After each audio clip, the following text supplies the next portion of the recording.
Ayer domingo, el Congreso Nacional del Frente Amplio dio vía libre a la campaña para la elección del nuevo presidente de esa fuerza política. ¿Sí? Ayer se formalizó las candidaturas de Fernando Pereira, Ivonne Pasada y Gonzalo Sibila.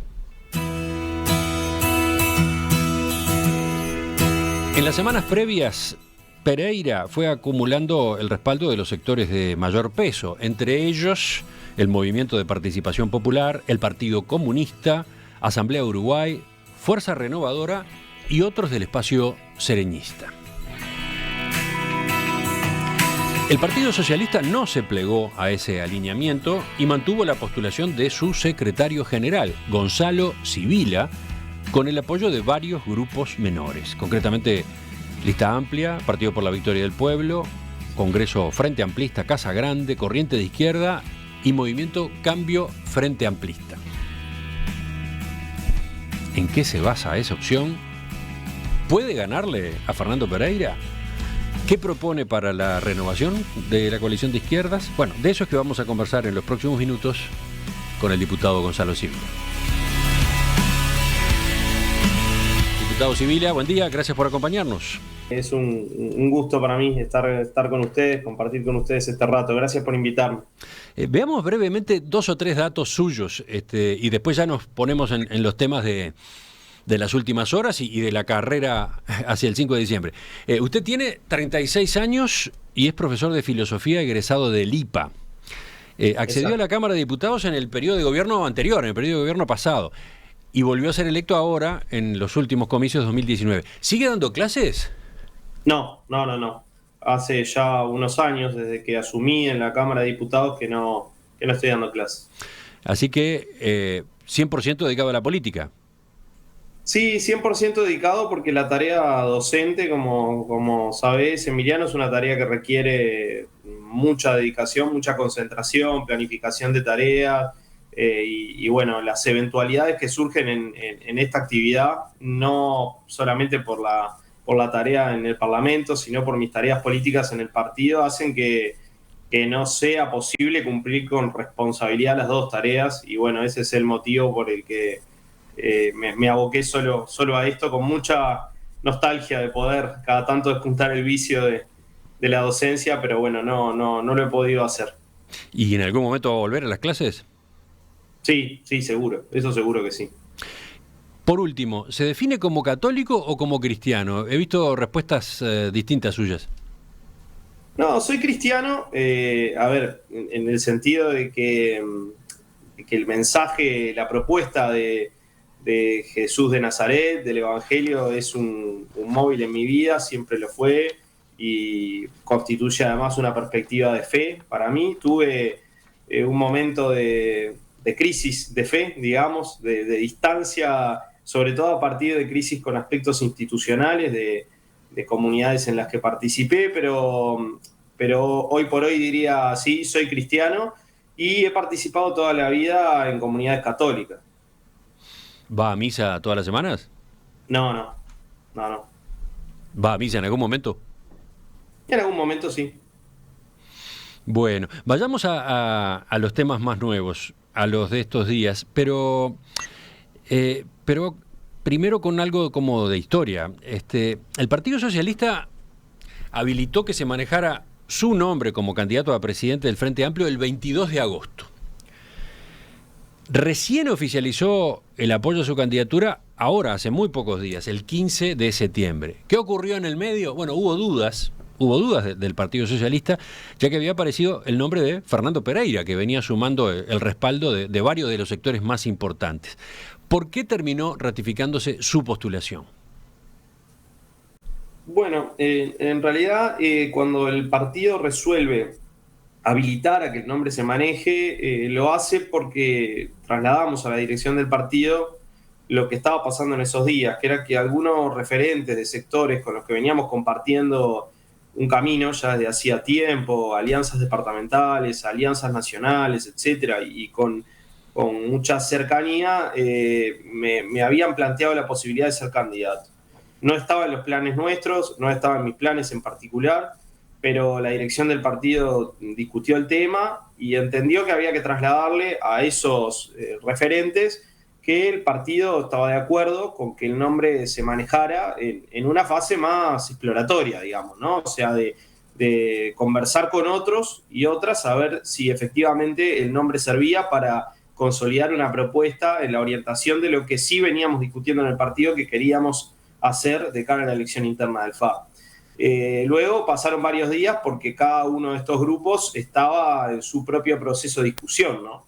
Y bueno, los procesos de discusión de cada uno dieron lugar a resoluciones diferentes. La mayoría de los grupos que nos habían hecho planteos en este sentido resolvieron que querían ir para adelante con el nombre, con la propuesta, en el marco de la construcción de un espacio político. Y bueno, luego de que varios se pronunciaron en esa dirección, el partido reunió su comité central y definió aceptar, digamos, que el nombre se manejara ya formalmente como una precandidatura con el apoyo del Partido Socialista, junto con el de otros sectores y también de militantes de base, independientes que han sido parte de la construcción de esta posibilidad. En ese marco es que surge la decisión política de presentar un espacio político con una orientación clara desde el punto de vista ideológico, desde el punto de vista de lo que queremos para el frente. Eso se hizo en una rueda de prensa que hicimos en la Plaza Liber Seregni hace ya algunas semanas. En ese marco, una precandidatura. Y bueno, luego se sumaron algunos apoyos más por fuera de ese espacio. Hay algunos que seguramente se sumen en estos días también. Y se siguió el proceso dentro del Frente Amplio con la presentación formal. Eso se hizo el mismo día de la presentación en la Liber Seregni, se remitió una nota a la mesa política. Bueno, se inicia un proceso formal, el plenario y ahora el Congreso. Ahora sí puedo decir que soy candidato porque hasta el Congreso eran precandidaturas. Ahora, ¿pero por qué? La pregunta que quedó ahí pendiente es ¿por qué? ¿Por qué se ratificó su postulación? ¿Por qué era necesaria una candidatura como esta entre las opciones para la presidencia del Frente Amplio? Bueno, yo te diría que en primer lugar porque estamos convencidos de que este proceso que va a ser el Frente de acá el 5 de diciembre no es una campaña electoral así a secas, digamos, y como habitualmente la entendemos. Es un proceso de debate entre los Frente Amplistas y las Frente Amplistas abierto a la sociedad, ¿no? Lo vamos a hacer de esa manera. De hecho, el 5 de diciembre se puede votar con adhesión simultánea. Esto es que alguien puede acercarse a un comité de base del Frente Amplio, adherirse al Frente, manifestar su adhesión al Frente y en ese marco también poder votar la dirección colectiva, que son los plenarios nacional y departamental, y las presidencias de la fuerza política, tanto también a nivel nacional como departamental. Pero te decía que nosotros entendíamos que era muy importante que hubiera opciones que reflejaran las distintas miradas que tenemos sobre la construcción de la fuerza política. Y no estábamos viendo eso. Porque, entonces a ver, visto de otra forma, a ver, bien, ¿cómo decirlo?, provocativa, ¿por qué no se sienten representados por Pereira? Bueno, en el momento que nosotros tomamos esta decisión estaba el nombre de Fernando, pero había otros nombres arriba de la mesa también, ¿no? Nombres de compañeras particularmente, varias compañeras, analizamos el tema y obviamente que cada uno de esos nombres tiene sus fortalezas, sus cualidades y está bueno que estén, pero sentíamos la necesidad de, no nosotros particularmente, si hubiéramos sido solo nosotros, quiero decir, el Partido Socialista, la decisión hubiera sido otra. Pero en colectivo, entre estos grupos, la necesidad de que hubiera una expresión más nítida del proyecto que nosotros queremos para el frente. Y acá paso a decirte, grosso modo, de qué se trata. Bueno, nosotros creemos, en primer lugar, que hay que reivindicar el debate y la discusión abierta para la construcción de consensos y de síntesis. No es el consenso en torno a un nombre y después discutimos, sino que discutimos para construir consensos de mayor calidad. Creemos además que el Frente Amplio tiene que construirse de una forma mucho más participativa, mucho más abierta, que no necesita solamente un presidente, necesita un liderazgo de ideas en su presidencia, pero necesita a partir de ese liderazgo de ideas mucho movimiento y una fuerte participación desde la base en los mecanismos que existen y apelando a la más amplia participación posible del pueblo frente amplista. Creemos que el Frente tiene que darse algunos debates sobre el futuro, porque si no los damos ahora, no los vamos a dar más cerca de una elección. Y esto tiene que ver con tener un frente, como pusimos en el concepto de campaña que estamos trabajando, un frente que se anime, ¿no? ¿Que se anime a qué? Bueno, que se anime, entre otras cosas, a pensar temas difíciles para el país, ¿no? Y que hacen a la vida del Uruguay y que son estructurales, que son profundos. Por decir, temas vinculados a la economía, a la matriz productiva, temas vinculados a la seguridad y la necesidad de superar el paradigma punitivista que en el Uruguay está vigente desde hace mucho. Ayer lo decíamos en el Congreso del Frente y que necesita ser transformado. Pensar los temas de la impunidad, de la verdad y la justicia. Pensar temas como los temas ambientales, no poniendo por delante el agronegocio por sobre la vida. Bueno, poner estas cosas en la discusión del Frente Amplio nos parece importante. No estamos ante la discusión del programa hoy, pero si no empezamos a debatir con qué actitud se va a parar el Frente Amplio frente a la sociedad, si vamos a tener realmente una mirada audaz, una mirada con perspectivas de cambios profundos y cómo la vamos a construir, bueno, eso pensamos que va a ser difícil que suceda. Entonces, usted dejó trazado ahí. Motivos, ¿no? Te podría agregar otros que también los expresan los otros compañeros candidatos y nosotros creemos que le damos una perspectiva, un enfoque particular, el recambio generacional. Yo tengo 36 años, es decir, esto implica un recambio generacional en la propia conducción del FA, pero me refiero al recambio generacional de los más jóvenes, los de 20, los de 19, que están reclamando tener voz e incidencia real en el frente y cuesta.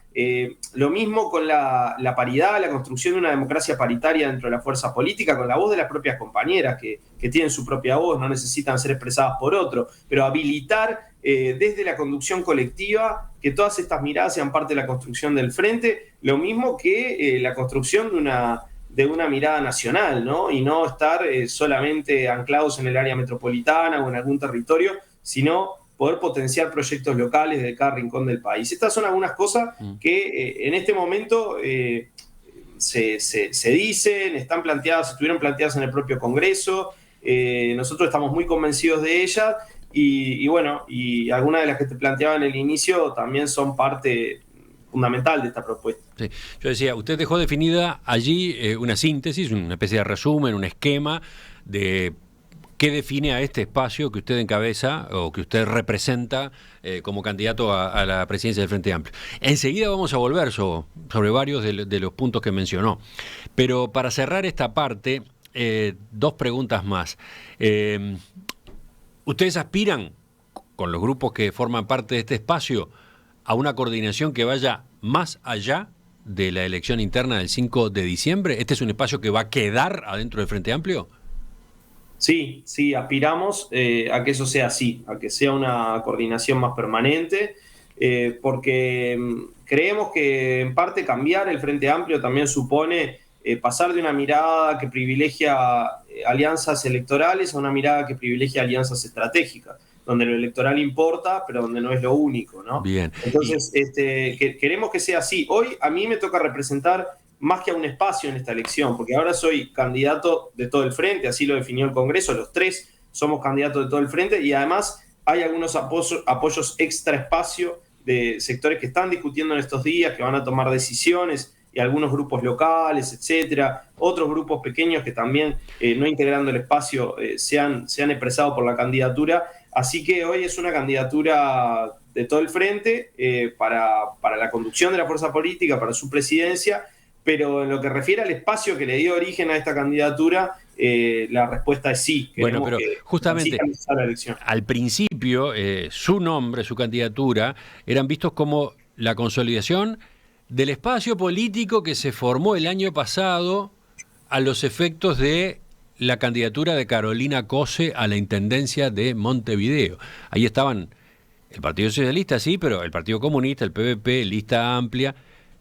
Sin embargo, el Partido Comunista salió. El Partido Comunista prefirió inclinarse por Fernando Pereira. ¿Qué implica eso? ¿Queda debilitado este espacio en gestación? No, en realidad el espacio se conformó con la integración que fue presentado en la Plaza Aníbal Sereni, ¿no? Son 7 grupos, esos grupos son Casa Grande, el Partido por la Victoria del Pueblo, la Amplia, la lista 5005, Cambio Frente Amplista, Movimiento Cambio Frente Amplista, Congreso Frente Amplista, que es la lista 6009, la Corriente de Izquierda y el Partido Socialista. Uh-huh. Esa es la conformación del espacio. no quiere decir que el espacio no esté abierto a otras perspectivas, a otros grupos en el futuro, y además hay mucha gente independiente y compañeros de base, como decía, que se sienten parte de esta construcción también. Pero antes de que se hiciera esa presentación formal, Sí. ¿la idea no tenía mucho de continuidad con el movimiento que llevó a Carolina Cose a la Intendencia? Bueno, empezó a ser conversada en ese marco, en el marco Ajá. de los grupos que en su momento apoyamos a Carolina, con algún grupo más también, que como digo, compartimos alianzas nacionales enseguida después, pero sí, en el inicio empezó a ser conversada en ese espacio. Pero no es que debilite, porque en realidad cuando esto empezó a ser conversado, justamente parte de lo que discutíamos, intercambiábamos, era si además de candidaturas era necesario consolidar espacios políticos que no sean bloques, pero que contribuyan a que la fragmentación, que también es un problema que existe en el Frente Amplio, se exprese de una manera más ordenada en función de ideas que nos ayuden a hacer síntesis.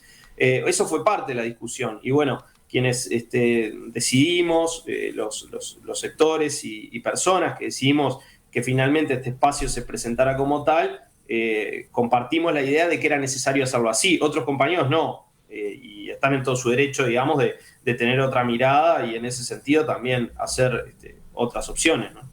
Enseguida continuamos. Dice el documento, la plataforma que respalda la candidatura de Gonzalo Sibila: el Frente Amplio debe convertirse en un instrumento mucho más potente, en una fuerza menos vacilante. ¿Qué es eso de menos vacilante? También dice que el programa del Frente Amplio no puede ser más de lo mismo, que debe incluir planes más osados. ¿Qué quiere decir esto último? Bueno, por ahí iremos en la segunda parte de la entrevista. El Congreso Nacional del Frente Amplio formalizó este fin de semana las candidaturas que competirán en diciembre por el cargo de presidente de la fuerza política. Se trata de Fernando Pereira, Ivonne Posada y Gonzalo Sibila. Con Pereira ya conversamos hace pocos días en la entrevista central. Hoy estamos con el secretario general del Partido Socialista. Sibila, me quedé ahí con una frase suya resonando. Usted decía que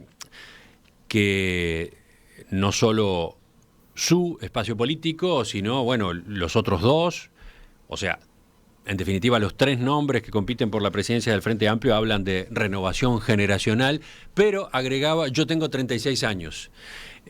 Con eso, implícitamente, ¿qué está queriendo decir? Que usted está encarnando la renovación, porque recordemos, los otros nombres están por arriba, ¿no? De los 55 Pereira, más de 60 Ivonne Posada. Sí, no lo digo, Emiliano, para pelear, digamos. Lo digo para plantear algo que es lo que iba a continuación de esa frase. Yo tengo 36, pero el recambio generacional fuerte que necesita el Frente implica que en la síntesis del Frente Amplio se escuchen voces de gurises de 19, de 20, de 18, de 21, que estuvieron en el Congreso este fin de semana, por ejemplo, y que están reclamando espacios reales de participación dentro de la fuerza política. Estoy convencido de eso, creo que puedo ayudar a que suceda. Indudablemente que también el cambio de generaciones en la conducción, y eso se expresa también en la presidencia, es una señal fuerte y es un hecho fuerte, pero los recambios generacionales, igual que la paridad en una fuerza política, no se consiguen por el acceso de una persona a un lugar, ¿no? Se consiguen cuando hay procesos colectivos que transforman estructuras, y ese yo creo que es el desafío. A veces las señales obviamente ayudan, el hecho de que determinadas personas accedan a determinados lugares ayudan porque implican un cambio en sí, pero el cambio profundo que se necesita de recambio y de integración intergeneracional es un desafío muy grande, y es un desafío que hay que encarar tomándolo así, como un desafío estructural, ¿no? Y la otra pregunta que me quedó de sus respuestas en la primera parte de la entrevista es: ¿cómo combaten ustedes, cómo manejan la sensación que se ha ido instalando de que Fernando Pereira ya es el ganador, ya es el futuro presidente del Frente Amplio, debido a los grupos, al tamaño de los grupos que lo apoyan? Mira, Emiliano, si yo creyera que el Frente es solamente sus sectores políticos y los dirigentes de los sectores políticos, claramente no estaba en este proceso, en este rol, ¿no? No me animaba, no nos animábamos a estar jugando este papel. El Frente es mucho más que eso, obviamente que eso es muy importante, pero el frente es el frente amplismo, es el pueblo frente amplista, y los frente amplistas pensamos con cabeza propia. Así que, nada, como los ciudadanos y las ciudadanas de este país en general. Así que el resultado se va a ver el 5 de diciembre. De cualquier manera, el proceso tiene un valor en sí, ¿no? Más allá de quién gane la elección, que no está dicho, que no está escrito, que lo vamos a construir en este proceso, tiene mucho valor que estemos discutiendo y que podamos contribuir a que determinados debates que son consecuencia de la autocrítica, que son también, desde nuestro punto de vista, parte de internalizar la autocrítica y que no quede solamente en un papel, se den. Uh-huh. Ustedes ponen mucho énfasis en este documento plataforma en la autocrítica interna. Por las dudas le pregunto por qué. Bueno, primero porque nosotros venimos de una situación dura para el Frente Amplio, ¿no? Después de 15 años de gobierno nacional, tenemos que recordar también 30 de gobiernos departamentales en Montevideo, pero bueno, 15 de gobierno nacional, una derrota electoral, política, y yo decía ya en el Congreso, ideológica, que es importante analizar para poder fortalecernos y rectificar también prácticas políticas, ¿no? Yo no recuerdo o no conozco, capaz que vos me podés corregir por el vasto conocimiento que tenés también de los procesos que se han venido dando en estos años en el país y desde hace tiempo, fuerzas políticas que después de una elección, de una derrota electoral, hayan hecho un proceso de autocrítica orgánico de estas características, discutiendo con sus bases, etcétera. Yo no recuerdo, creo que lo ha hecho solo el Frente Amplio. No digo que sea perfecto ese proceso de autocrítica, tiene defectos, tiene debilidades, pero es importante que se haya hecho y creo que la sociedad nos demanda bajarnos a veces de cierta soberbia y poder replantearnos cosas. Por eso creo que es importante la autocrítica, pero creo en la autocrítica como una práctica permanente, no en la autocrítica una vez que se pierden las elecciones solamente, que es muy importante, sino en la posibilidad de ir revisando prácticas a medida que vamos marchando, digamos, ¿no? Porque esa es la actitud que nos permite también tener un desempeño más inteligente, más lúcido, más constructivo. ¿Eso faltó en los gobiernos de Frente Amplio durante esos 15 años? ¿Faltó esa autocrítica permanente? Sí, me atrevo a decir que no es que estuvo ausente, pero que fue menos de la necesaria, porque si no, no hubiéramos cometido algunos errores de los que cometimos, ¿no? Entonces, yo pongo el énfasis en la autocrítica no para perpetuar esta etapa que vivimos eternamente, ¿no? Ayer el Congreso cerró una etapa y empezó una nueva. Ahora me parece que lo que hay que hacer es actuar la autocrítica. En parte, con el proceso de recolección de firmas, eso pasó. Fue una autocrítica en la práctica, mucho diálogo con la sociedad, salimos de posiciones, vos traías lo de la palabra vacilante, salimos de posiciones bastante vacilantes en relación a algunas de las cosas que estaban pasando en el país, a una posición más contundente, de discusión y de búsqueda de salidas colectivas. Eso tuvo además buenos resultados, pero bueno, esta actitud tiene que seguir. Ahora tenemos una gran campaña, esta sí, que es la campaña para anular 135 artículos de la LUC, que son el corazón del proyecto de clase de la derecha. Bueno, ahí vamos a poner nosotros nuestros énfasis y en que la autocrítica que hicimos hasta ahora, de esto que yo te decía que tiene un componente también de derrota ideológica, si me permitís, digo un elemento sobre esto, siento que en el Uruguay sentimos, analizamos, esto en el Congreso estuvo presente, avanzó mucho un imaginario individualista, meritocrático, la fragmentación social es un problema enorme y que eso es un obstáculo para construir cambios de transformación profunda, digamos, estructural y cultural. Bueno, ahí yo creo que hubo una victoria ideológica de otras miradas dentro de la sociedad y que este debate es un debate que hay que darlo, pero decía, analizando eso, tratar ahora de utilizar la autocrítica como una herramienta permanente y de internalizar alguna de esos aprendizajes para cambiar nuestras prácticas. Vayamos quizás a uno de esos aprendizajes. A ver, ustedes sostienen, ya apareció mencionada la frase más de una vez, que en la actual coyuntura el Frente Amplio debe convertirse en un instrumento mucho más potente, en una fuerza menos vacilante. Recién señaló que lo de fuerza vacilante se vio con lo del referéndum, ¿no? Sobre si sumarse o no a la recolección de firmas para derogar 135 artículos de la LUC. Ese fue un momento de vacilación. Hay un momento de debate en el que hubo, obviamente, vacilaciones que, bueno, en los procesos de debate siempre aparecen, ¿no? Ah. No es para ponerlas como que fueran algo terrible. Yo lo que quería decir es que antes de tomar esa decisión, el Frente Amplio, respecto de decisiones que fue tomando este gobierno y de sus políticas, tuvo actitudes bastante más A vacilantes ver, y a veces ¿cuáles todavía fueron las esas hace. actitudes vacilantes? Otros ejemplos. Bueno, a ver, cuando discutimos la propia ley de urgente consideración, tuvimos debates intensos sobre cómo nos posicionábamos sobre algunas cosas. Obviamente que esto en un contexto de pandemia como el que estaba viviendo el país, todavía lo estamos viviendo con nuestra intensidad, pero en un contexto como ese y con un gobierno recién asumido era muy difícil. Pero muchas veces sentimos que ante políticas que atacaban directamente el rol del Estado, por ejemplo, un rol tan importante para nosotros en un proceso de generar mejores condiciones de vida para la mayoría de la población, o que frente a la situación de los salarios y las jubilaciones en Uruguay, nos faltó capacidad de reacción. A ver, en el Uruguay se está dando una caída sistemática del salario real y de los ingresos de los jubilados y las jubiladas, mientras que sectores muy ricos de la población aumentan sus ingresos y acumulan más. Bueno, Usted eso está aludiendo es, a una situación que se ha producido debido a las consecuencias económicas de la pandemia, ¿no? esa es una lectura. Yo creo que la pérdida de salario no la decidió la pandemia, la decidió el gobierno. Las pautas salariales las decidió el gobierno. Los artículos que vinieron en el presupuesto, que nosotros no votamos, hay que decir, pero no basta solo con no votar, obviamente que hay que construir condiciones para enfrentar esas políticas. Decía que los artículos que vinieron en el presupuesto que implican una pérdida de salario real de los trabajadores públicos tampoco lo decidió la pandemia.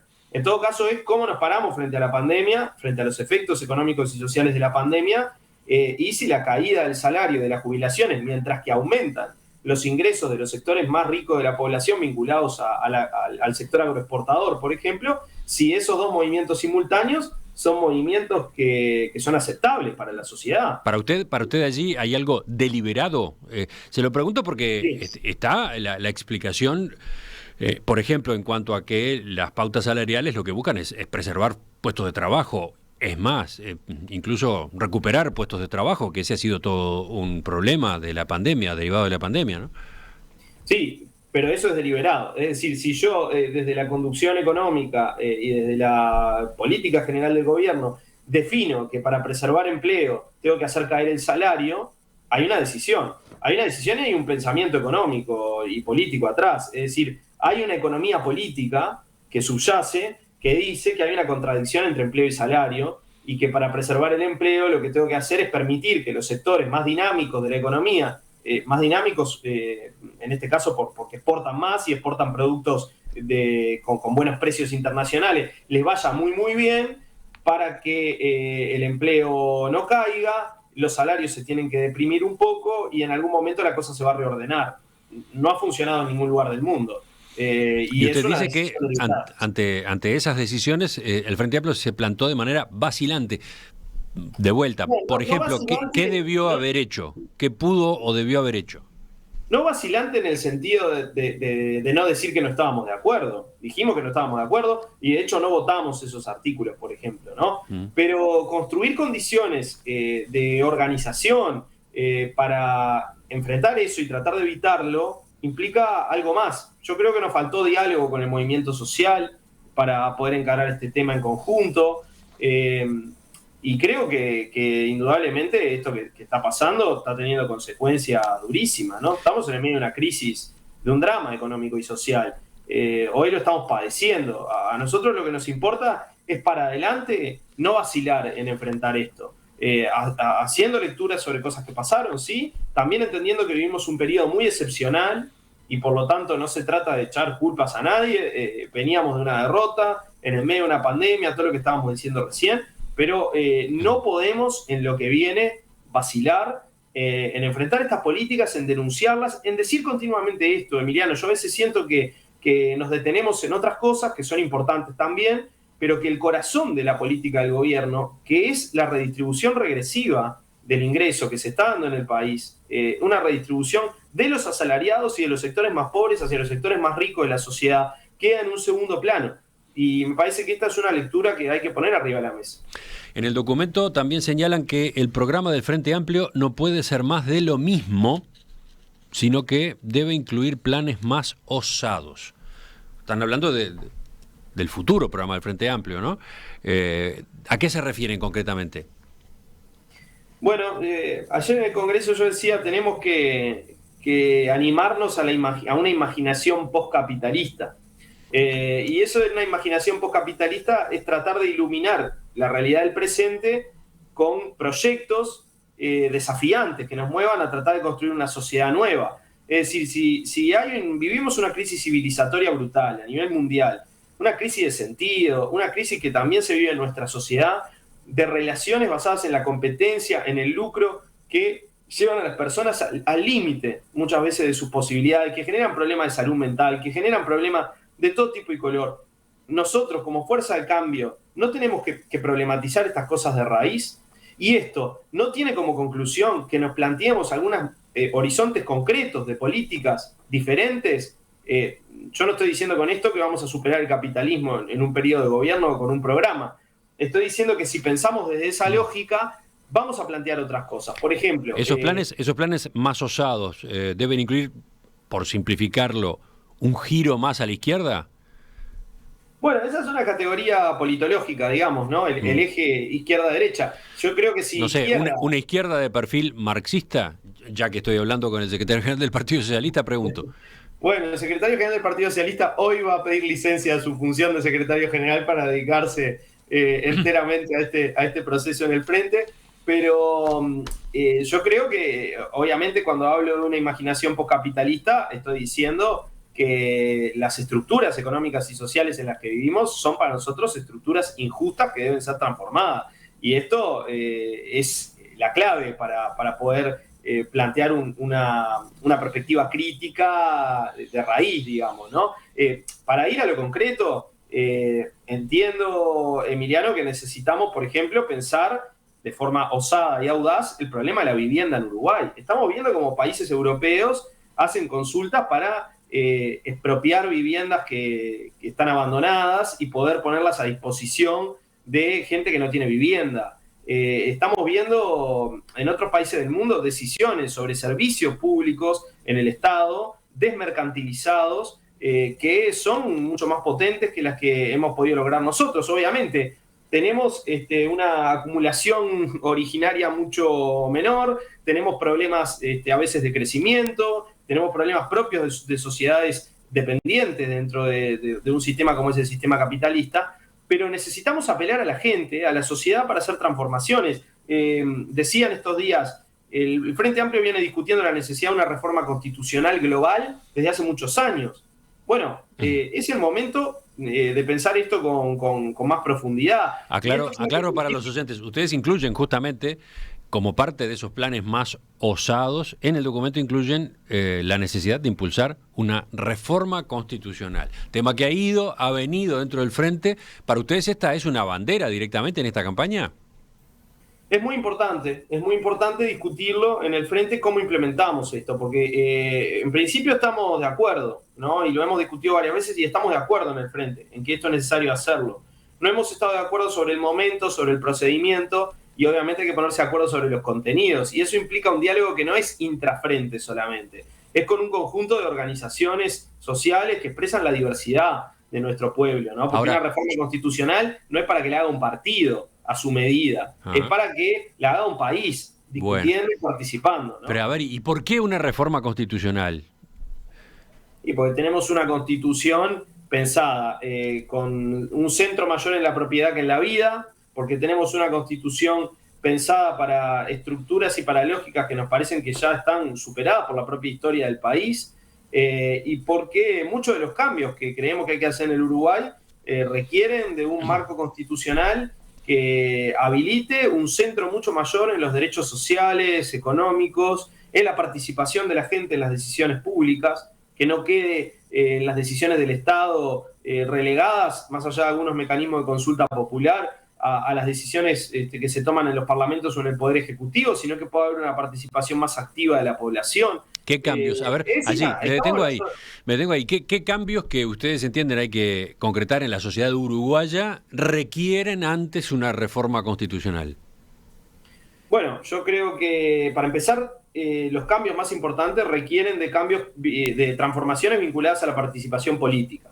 Es decir, si pensamos la participación política y la construcción del Uruguay solamente desde un escalón de democracia representativa, parlamento y poder ejecutivo, vamos a tener dificultades para gestar cambios profundos. Necesitamos habilitar que el pueblo, que la sociedad participe, y esto implica mecanismos de democratización política en el Uruguay que tienen que avanzar más de lo que han avanzado hasta ahora. Pero además hay aspectos que son limitantes. Hemos discutido, por ejemplo, el tema de la vivienda, que yo ponía como caso hace un ratito, innumerables veces, y nos hemos encontrado con dificultades constitucionales para hacer cosas que en principio en las formulaciones generales de la Constitución parecen absolutamente lógicas, porque la Constitución de la República, igual que muchas normas en el Uruguay y en el mundo, sostienen que el ejercicio del derecho de propiedad tiene que ser regulado en función del interés público, ¿no? Esto está dicho de distintas maneras, pero está expresado así. Bueno, cuando llega el momento vos tenés viviendas tapiadas que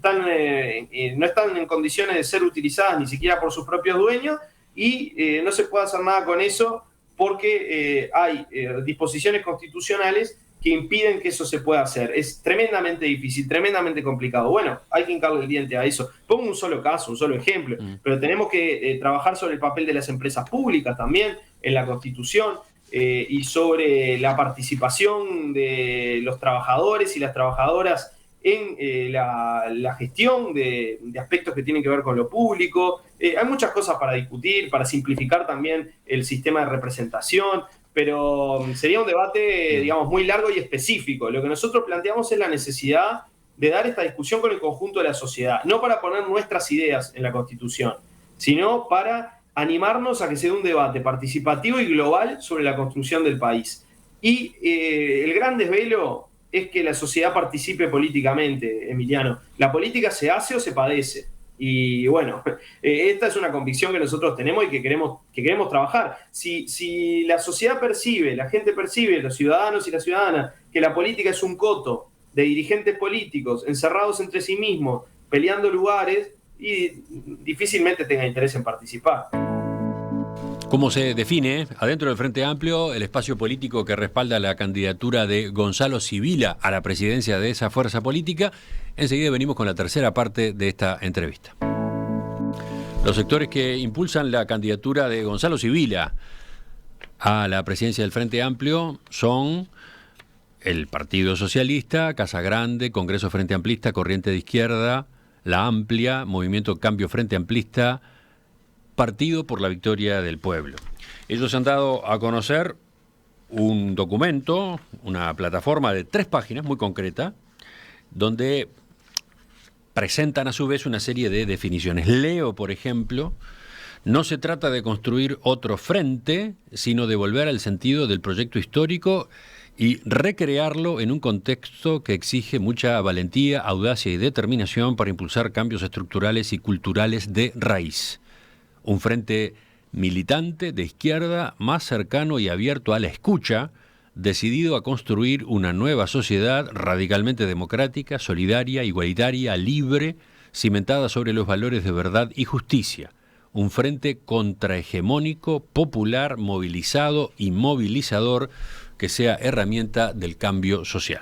Sobre ese párrafo que estaba leyendo, Sibila, ¿usted quiere agregar algo? Y pasamos ya a las últimas preguntas. No, creo que el párrafo es claro en el sentido de esta idea, de este concepto con el que queremos trabajar también el debate de estos meses, que es la idea de animarnos, ¿no? Y de animar al frente. El frente tiene una gran posibilidad y una gran ventaja, que es que tiene una red muy vasta de lo que llamamos el movimiento frente amplista, ¿no? Que son sus comités de base, espacios de participación, donde mucha gente cotidianamente discute política y hace política. Lo que llamábamos desde el 71 la acción política permanente, ¿no? Eso es una gran ventaja porque en esto de pensar alternativas a la política tradicional, a esa política tradicional que está tan deslegitimada en el mundo también, abre un espacio de construcción colectiva muy grande, muy lindo, con mucho potencial. Entonces, cuando decimos un frente movilizado y movilizador, es eso. Y que eso vaya acompañado también de decisiones en los ámbitos institucionales acordes. Por ponerte un caso, Emiliano, ahora el frente a nivel parlamentario ha decidido transitar interpelaciones. Bueno, nos costó arrancar con un mecanismo que es un mecanismo constitucional, de control, absolutamente necesario para la democracia y para su solidez, pero lo estamos transitando. Bueno, poder acompañar un proceso de construcción desde abajo, de movilización capilar, digamos, desde los territorios, desde la cercanía, con decisiones políticas en los ámbitos institucionales que muestren al frente bien parado, dando debate sobre cosas que están haciéndole mucho daño a la sociedad uruguaya, yo creo que es un camino clave. Así que, capaz que para simplemente ilustrar un poquito esa idea, estas reflexiones nomás. Ustedes dicen en el documento, para seguir siendo alternativa a la política tradicional, no podemos construir los consensos sobre la base de nombres o de pactos de cúpulas. ¿Esto es una alusión a la candidatura de Fernando Pereira? No, si fuera una alusión lo diría, digamos. Es una reflexión más general, más general. ¿El Frente Amplio está gobernado por acuerdos de cúpulas? Nos han instalado lógicas muy cupulares y creo que tenemos que superarlas, de vuelta, en esto no es poner la culpa en alguien y decir acá hay unos malditos dirigentes que decidieron, no, estamos todos y todas implicados con distintos niveles de responsabilidad, pero la dinámica del gobierno, por decirte, Emiliano, es una dinámica que exige tomar decisiones rápidas. Y eso transformó también las formas de funcionar de la fuerza política. Creo que tenemos que rompernos la cabeza pensando en estos años cómo hacemos para que en un nuevo escenario en el que el Frente sea gobierno, que yo creo que lo vamos a lograr y que tenemos que trabajar para eso, es muy importante para el país que suceda, no nos vuelve a pasar lo mismo. Y para eso hay que hacer un replanteo ahora y un replanteo de mucha apertura. Estos momentos posteriores a una derrota, un momento de crisis económica y social profunda como este, son momentos en los que muchas veces las fuerzas políticas de cambio se hacen replanteos escuchando voces que por ahí estaban un poco marginadas de la discusión. Ustedes dicen en un momento, nos proponemos avanzar en la gestación de nuevas y creativas formas de participación y protagonismo del pueblo frente amplista. ¿Es solo una buena intención? ¿Tienen ya algunas ideas creativas? Sí, por ponerte un caso, cuando al Frente le fue bastante mal en la primera vuelta del año 2019, bastante mal para expectativas y para lo que nos había pasado en elecciones anteriores, ¿no? Estuvimos cerca del 40%, que no es una cosa nada desdeñable. Hubo una remontada en el mes siguiente, de cara a la segunda vuelta al balotaje, que fue tremenda. Y esa remontada fue producto de que la base frente amplista, en el sentido más amplio, el pueblo frente amplista, tomó aquella campaña en sus manos, ¿no? Y la verdad es que es admirable. Si uno lo mira y vos decís cómo se dio ese movimiento que tuvimos a unas decenas de miles de votos de terminar ganando en la segunda vuelta, con toda esa coalición conformada enfrente, y bueno, nadie lo explica desde una acción propagandística de medios, por ejemplo. No, la explicación fundamental es que hubo una acción capilar en la sociedad, territorial. Salieron miles de personas, como salieron ahora con la recolección de firmas, a hacer un trabajo político. Bueno, ¿cómo incorporamos a esos miles a una participación más cotidiana? Seguramente todos y todas no se van a incorporar, no se van a querer incorporar, pero otros sí. Ese es el gran desafío, hacer más habitables los espacios que existen, más abiertos. ¿Pero más tiene alguna idea para mencionar alguna de esas variantes? Bueno, en aquel entonces, por ejemplo, se gestaron colectivos, ¿no? Colectivos que tenían que ver con lugares de pertenencia, en lo social, con actividades que compartían las personas, con ciertas identidades. Bueno, tal vez ese sea un camino, fortalecer colectivos, integrarlos a las dinámicas más permanentes del Frente Amplio. Pero eso existió desde siempre en el Frente Amplio, ¿no? comités de base funcionales, ¿no? Coordinadoras por sectores de actividad, eso ya existía. Existen comités de base funcionales, pocos, menos de los que deberían existir, digamos. La mayoría de los comités de base son territoriales, la enorme mayoría, pero estos colectivos eran algo un poco distinto, digamos, a un comité de base funcional, ¿no? Tenían otro carácter. Pero, por otra parte, Emiliano, yo creo que esas formas de participación hay que construirlas con la propia gente que quiere participar. Por ejemplo, las jóvenes frente amplistas, te dicen, nosotros queremos una participación directa. Bueno, ¿cómo la quieren? ¿Cómo la quieren hacer? Y esta capacidad de preguntar y de escuchar me parece que es clave en una dirección. No pasa lo mismo con territorios que están fuera del área metropolitana, por decir de alguna manera, porque no podemos agrupar en el interior a toda esa realidad. Hay mucha diversidad. Se ha planteado mecanismos de regionalización. Y después resulta que hay compañeros en los propios departamentos que nos dicen, esta forma de regionalizar no la compartimos, no va con nosotros, no va con nuestra idiosincrasia, no va con nuestras posibilidades. Bueno, rediscutamos y hagámoslo en función de la demanda real de la gente que quiere participar. Yo creo que hay que hacer un gran proceso de escucha. Gran proceso de escucha, que esto es otra etapa distinta a la de la autocrítica que se dio sobre los 15 años. Un proceso de escucha al pueblo frente amplista. Hay que organizarlo muy bien, hay que pensar la metodología, tienen que participar miles de personas de la estructura y de afuera de la estructura, que puedan dar su voz respecto de cómo sería una fuerza política más participativa y más abierta. Y bueno, hay que animarse a eso también. Y en ese contexto, con ese telón de fondo, vayamos a usted mismo o al cargo que usted aspira a ocupar. ¿Cómo conciben ustedes el cargo de presidente del Frente Amplio? La pregunta viene porque el Frente Amplio, desde que nació en el año 1971, ha tenido distintos modelos de presidente, ¿no? Sí. Y yo creo que ha estado en el último tiempo como en una suerte de transición hacia un modelo diferente que no termina de consolidarse. Bueno, a mí me parece que la idea de un hombre síntesis o de una mujer síntesis no corre en este momento la vida del Frente Amplio. O sea, un Sereñi o Vázquez, no, como fueron en su momento, con estilos distintos, pero de algún modo presidentes que sintetizaban al Frente Amplio, ¿ya no es posible? Yo creo que así, de esa manera, no. Me parece que las sociedades en este momento, y la sociedad uruguaya también, exigen procesos de síntesis mucho más colectivos y plurales en las referencias también.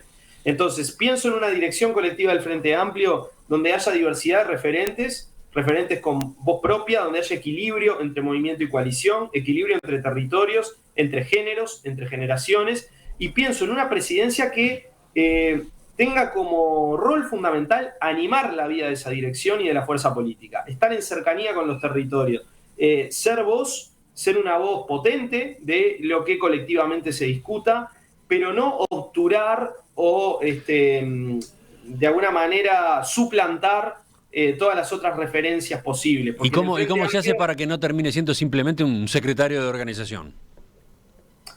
Yo creo que se puede hacer, con liderazgo de ideas se puede hacer. Si tenés cierta claridad ideológica, digamos, que no lo planteo como una virtud personal, digamos, lo planteo de vuelta como una construcción que es necesario hacer, pero si tenés claridad ideológica, si proponés dar debates y no cerrar debates, esto me parece una cosa clave.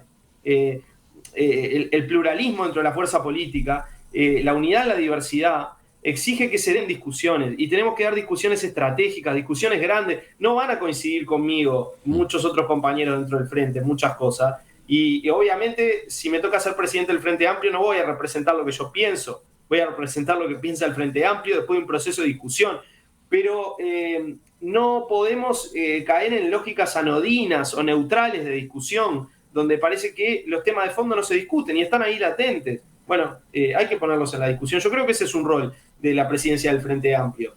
Colocar temas en la discusión, hacer funcionar los organismos en serio, habilitar procesos de escucha, de cercanía en los territorios, tener una voz clara y un liderazgo de ideas.